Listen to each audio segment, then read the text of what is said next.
Hello! In this video, you'll learn the U sound. The letters U and E are vowels, and together they make the U sound. When two vowels come together in words, usually the first vowel says its name while the second vowel stays silent. To remember the U sound, let's add a fun jolly phonics action to it. Point your finger to me and say U, U, U. Let's do it again. U, U, U. Good job. Let's practice reading this U sound in words. U, K, U, Q.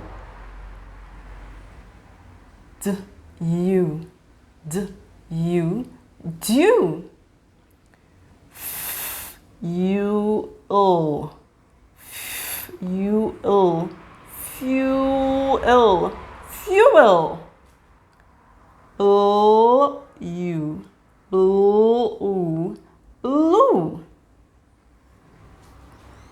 Value, value, value, value. Rescue, rescue. Rescue, rescue, rescue, rescue. St, at, you. At you, stat you, stat you, statue. Good job, kids. You are doing well. Thank you so much for watching this video, and I'll see you in another video. I love you.